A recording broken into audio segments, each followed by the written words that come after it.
এই যে ম্যাডাম। আমাকে বলছেন? আশেপাশে তো আর কাউকে দেখছি না। জি বলুন। নাম কি আপনার? আমি তিতলি। খুব সুন্দর নাম। আমি অভ্রনীল। আর হ্যাঁ, এই এক সপ্তাহ কই ছিলেন? নানুর বাসায়। হঠাৎ দেখা। অভ্রনীল। আমি অভ্র, খুব অগোছালো এবং ভবঘুরে। নির্জন কোনো পথে একাকী হাঁটতে খুব ভালো লাগে, তাই মাঝে মাঝেই হারিয়ে যাই কোনো নির্জন রাস্তায়, একদম বাস্তবের মতো। এমনই একদিন গোধূলি বিকেলবেলা হাঁটছিলাম। হঠাৎ থমকে দাঁড়ালাম রাস্তার মাঝখানে। চোখ আটকে গেছে সামনে থেকে আসা এক মেয়ের উপর। হলুদ রঙের কামিজ আর নীল রঙের সালোয়ার এবং ওড়না পরেছিল মেয়েটা। চোখ ফেরাতে পারছিলাম না, যেন স্বপ্নের দেশে হারিয়ে গেছি। হঠাৎ করে শাকিলের, মানে আমার ফ্রেন্ড শাকিলের ডাকে চমকে উঠলাম।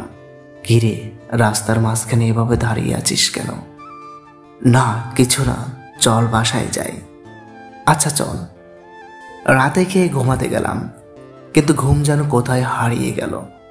চোখ বন্ধ করতেই চোখের সামনে ভেসে আসছিল সেই মায়াবী চেহারাটা। পরের দিন বিকেলবেলা একটু আগেই চলে গেলাম। অপেক্ষা করতে লাগলাম সেই মায়াবী চেহারাটা একবার দেখার জন্য, কিন্তু মেয়েটার কোনো খোঁজ নেই।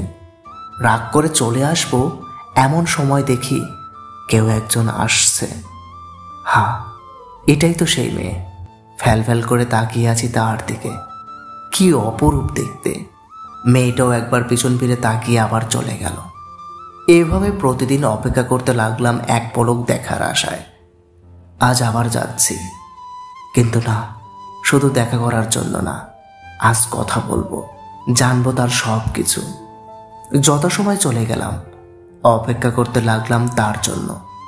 আজ একটু নার্ভাস ফিল করছি মনে হচ্ছে। কি না কি বলবে এসব ভেবে ঘেমেও যাচ্ছি। কিন্তু কোথায় মেয়েটা? সন্ধ্যা হয়ে গেল। না, আজ আর আসবে না। চলে আসলাম।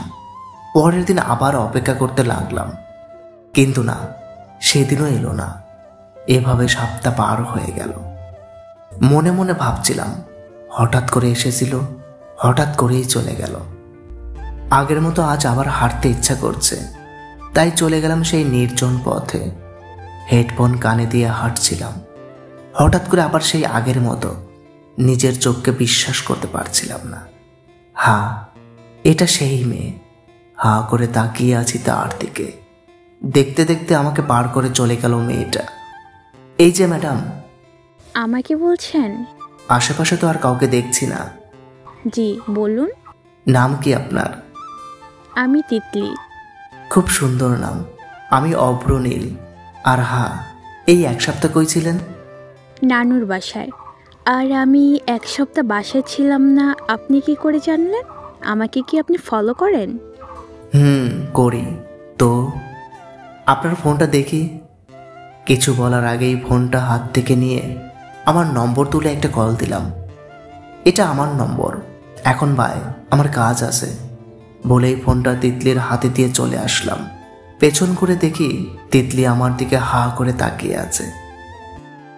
রাতে খেয়ে ফোন নিয়ে ঘাটাঘাটি করছিলাম। তিতলির নম্বরটা বের করে ভাবছিলাম ফোন দেব, আবার ভাবছিলাম তখন হুট করেই চলে আসছি কিছু না বলে।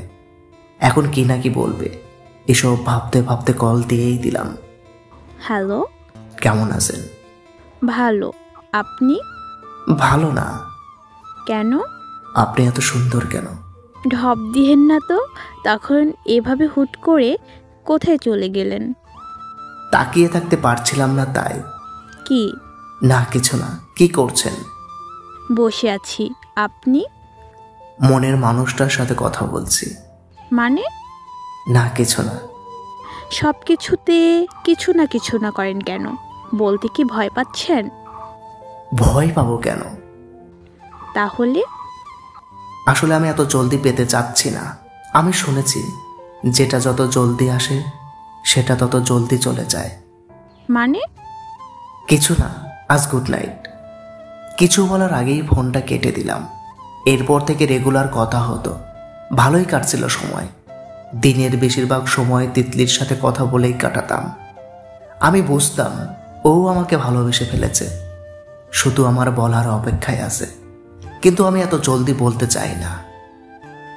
আজ 1 মাস পূর্ণ হলো তিতলির সাথে কথা বলার। ভাবতেছি আর অপেক্ষা করানো ঠিক হবে না, এবার অন্তত বলা উচিত। ফোন দিলাম তিতলিকে। হ্যালো, কাল দেখা করবা? কোথায়? আমাদের যেখানে প্রথম দেখা হয়েছিল। ওকে। বিকেলে চলে গেলাম সেখানে। যাওয়ার পথে একটি গোলাপ কিনে নিলাম। গিয়ে দেখি তিতলি দাঁড়িয়ে আছে। আমি কোনো কথা না বলে ওর সামনে হাঁটু গেড়ে বসে গোলাপটা দিয়ে বললাম, আমি তোমাকে ভালোবাসি।